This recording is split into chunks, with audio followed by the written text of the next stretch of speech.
Después de recibir el anuncio del ángel, María se puso en camino y se fue a un pueblo de la montaña de Judea. Al entrar en casa de Zacarías, saludó a Isabel y apenas escuchó Isabel el saludo de María, se estremeció la criatura que llevaba Isabel en el vientre y se llenó del Espíritu Santo y exclamó: Bendita entre las mujeres y bendito el fruto de tu vientre. Evangelio según San Lucas, capítulo 1, versos 39 al 45. María Santísima nos permite y nos enseña compartir los dones recibidos con las demás personas. Nos llama a vivir en comunión con los demás.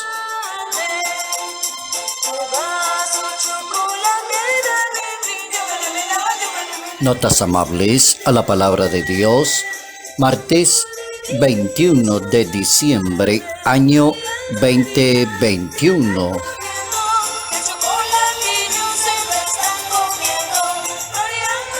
La palabra de Dios para esta ocasión centra toda su atención en la manera de compartir con los demás.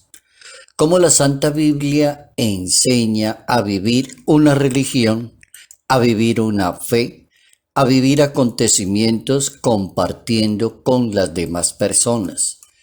Cómo la visita de María a su prima Santa Isabel es una manera muy expresiva como la Santísima Virgen comparte la gracia de Dios, comparte la gloria de la salvación, comparte un momento tan especial con su prima Santa Isabel.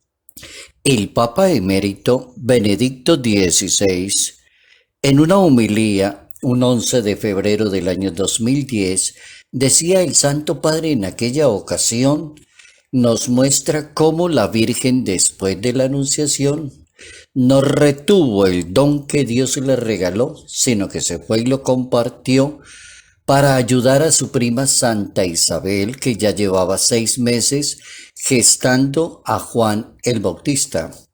Hay dos maneras de compartir en ese mismo episodio de la Anunciación y en el episodio de la visita de María Santísima a su prima Santa Isabel.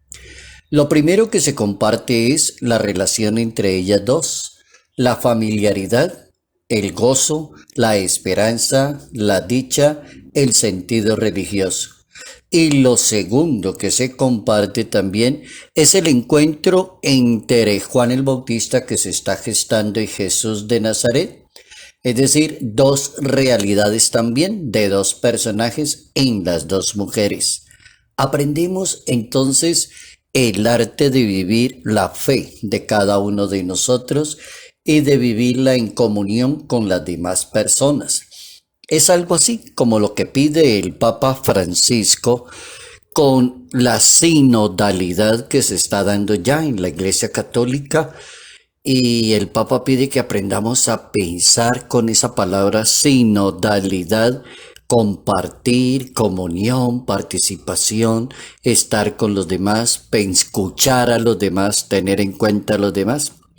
Algo así por ese acontecimiento de la visita de María Santísima es como la fuerza transformadora de que reciben las personas de la gracia de Dios.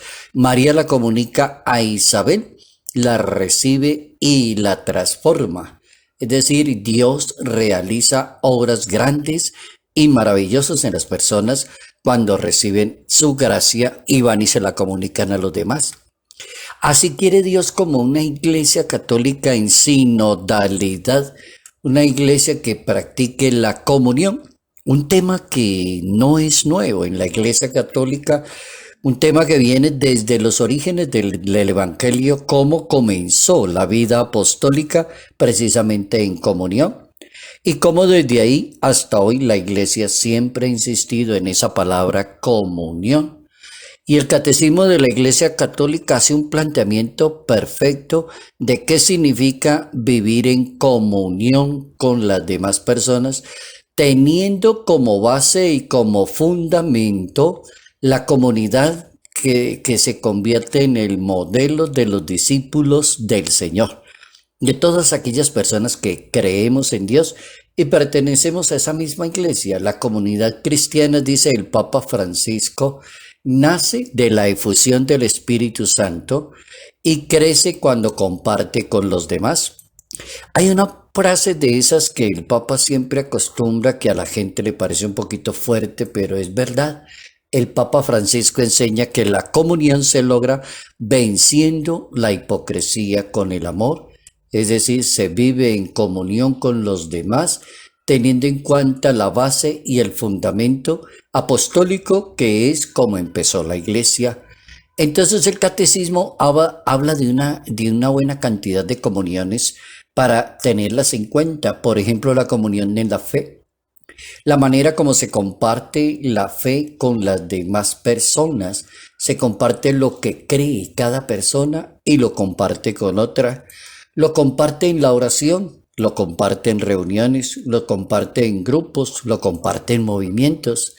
También dice el catecismo la comunión en los sacramentos. Dice que el fruto de los sacramentos pertenece a todos, sobre todo el bautismo, la comunión por ser personas bautizadas, y esas personas bautizadas se convierten en hermanos. La comunión de los carismas, por ejemplo, todas las personas tienen carismas y todos esos carismas son para la edificación de la iglesia.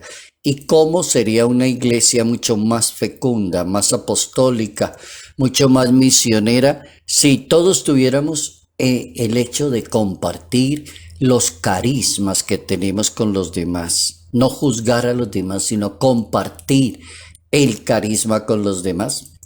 Cuando Jesús de Nazaret fundó la iglesia y comenzó a vivirse esa fe, ese sentido común, dice el libro de los Hechos de los Apóstoles en ese capítulo 4, que las personas se acostumbraron a tener todo en común. Es decir, había un bien en común, estaban dispuestos para ayudar a los demás, a socorrer a los demás, compartir con los demás, la oración, y participaban de la fracción del pan. Entonces hay una base que es el compartir, lo tenían todo en común. También aparece la comunión de la caridad, en la comunión de decir, ninguno de ustedes vive para sí, como tampoco muere nadie para sí, dice San Pablo. En su carta a los Romanos, en el capítulo 14, la comunión de la caridad, es decir, la caridad no busca un interés, la caridad es una comunión, es un compartir con los demás, estar en comunión con el otro, con el necesitado. La comunión de los santos, habla la iglesia en su credo original de Iglesia Católica, habla de esa palabrita, la comunión de los santos. No veneramos el recuerdo de los del cielo tan solo como los modelos, sino sobre todo para la unión de la iglesia se vea reflejada en la práctica del amor fraterno, la comunión de los santos. Y algo que no se nos ocurre pensar, pero que existe, la comunión con los difuntos. Es una idea piadosa, orar por los difuntos, y está allí en la segunda carta de los Macabeos, capítulo 12, la oración, la comunión con el dolor, con todas las personas que ya no están con nosotros y que ya comparten otra realidad. Hoy hemos aprendido lo importante que es vivir en comunión con los demás, de la misma manera como María Santísima compartió y vivió en comunión los dones que Dios le regaló a ella y los compartió con su prima Santa Isabel. Salud, paz y bendición. Bendición en el nombre del Padre, del Hijo y del Espíritu Santo. Padre Jairo Yate Ramírez, Arquidiócesis de Ibagué,